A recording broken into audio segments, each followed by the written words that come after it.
नमस्कार दोस्तों, आप सभी का स्वागत है। अगर आप भी भगवान श्री कृष्णा के भक्त हैं, तो कमेंट में जय श्री कृष्णा जरूर लिखें। तो चलिए शुरू करते हैं आज की प्रस्तुति। दोस्तों, आज भी हम ऐसे समाज में जी रहे हैं जो आज भी पुरुष प्रधान है। आज भी जब लड़की का जन्म होता है तो अधिकतर घरों में मायूसी छा जाती है और मित्रों, यह और कुछ नहीं बल्कि हम मनुष्यों की अज्ञानता है। लड़की को बोझ समझते हैं, परंतु आपको जानकर हैरानी होगी, लड़की का जन्म हर किसी के घर में नहीं होता, बल्कि उसी के घर होता है जो भाग्यशाली होते हैं और अपने अपने पुण्य कर्म अर्जित किए होते हैं। और आज हम आपको यही बताने जा रहे हैं कि भगवान कैसे घरों को लड़की का जन्म देने के लिए चुनते हैं और वह कौन से पुण्य कर्म है जिसकी वजह से कोई भी इंसान बेटी का माँ या बाप बनता है। दोस्तों, भगवान श्री कृष्ण से अर्जुन पूछते हैं कि माधव, किन कर्मों के कारण किसी के घर पुत्री धन की प्राप्ति होती है, अर्थात कैसे घरों में बेटियों का जन्म होता है। तब श्री कृष्ण अर्जुन से कहते हैं, हे पार्थ, अगर किसी के घर बैठे ही भाग्य अच्छे होते हैं तो बिटिया सौभाग्य से, और जो भी स्त्री या पुरुष अपने पूर्व जन्म में पुण्य कार्य अर्जित किए होते हैं उन्हें ही एक बेटी के माता पिता होने का सौभाग्य प्राप्त होता है। बेटियों को जन्म के लिए उन्हीं घरों को चुना जाता है जो बेटियों का भार सहन कर सके, क्योंकि तीनों लोकों में स्त्री अर्थात बेटियां ही ऐसी होती है जिसका भार हर कोई सहन नहीं कर सकता। वह बेटियां ही होती हैं जो इस सृष्टि को निरंतर चलती है, माँ होने के लिए अपना सर्वस्व निछावर कर देती हैं। हे अर्जुन, पर जिस दिन इस सृष्टि में बेटियों का जन्म लेना रुक जाएगा, उस दिन धीरे धीरे इस सृष्टि का अंत हो जाएगा।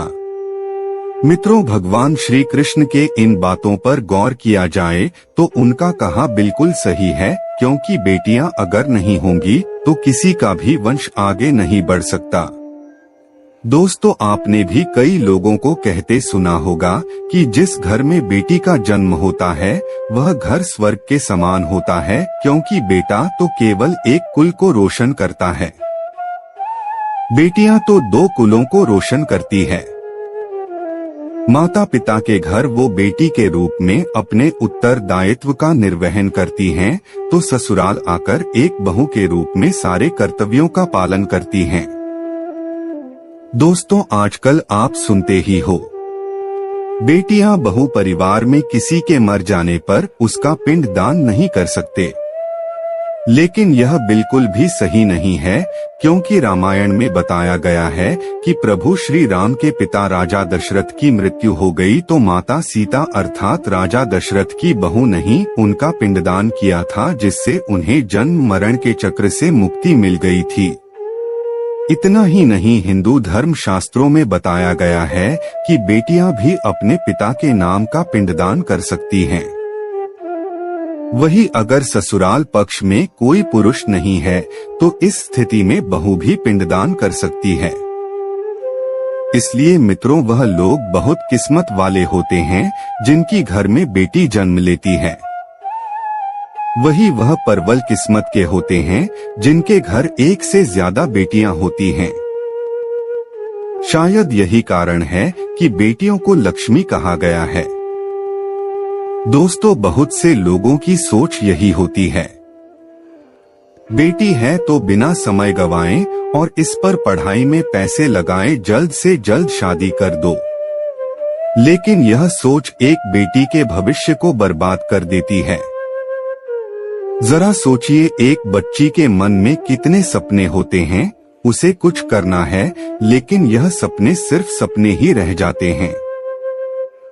इसलिए अपनी बेटियों को सपने पूरे करने देना चाहिए, उन्हें जीवन में हर वह खुशी दे जो उन्हें मिलनी चाहिए। एक बेटे से ज्यादा एक बेटी हमेशा अपने माता पिता के लिए सोचती है।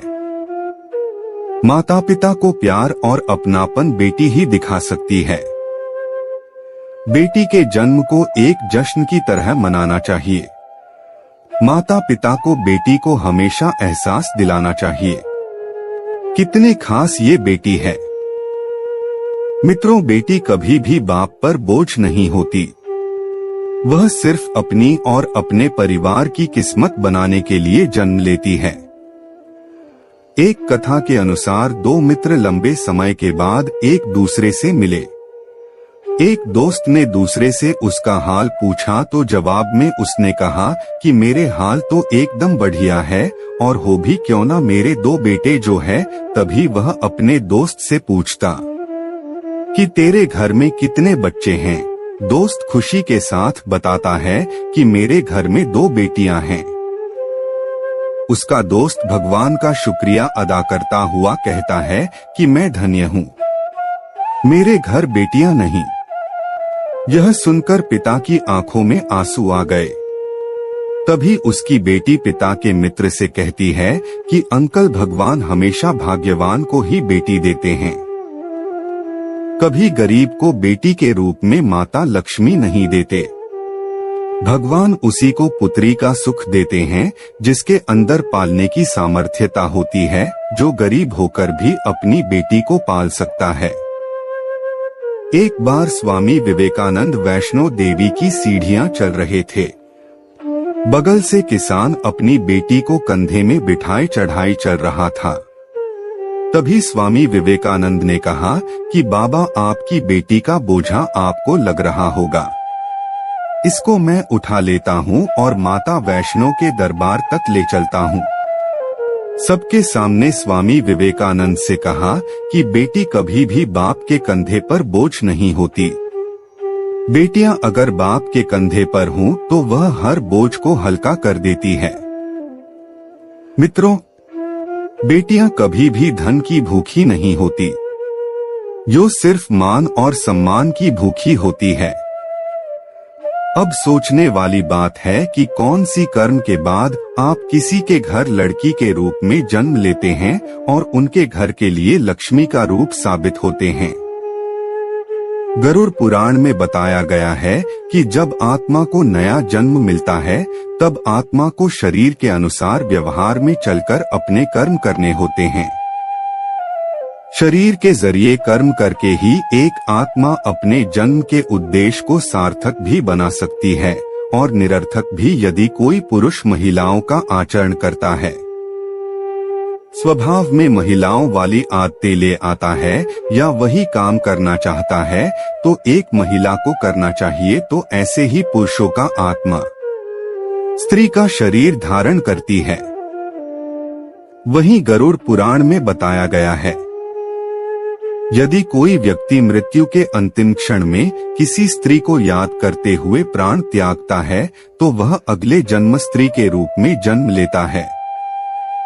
वही अगर वह अंतिम क्षण में परमेश्वर का नाम लेता है तो वह मुक्ति के मार्ग पर अग्रसर हो जाता है।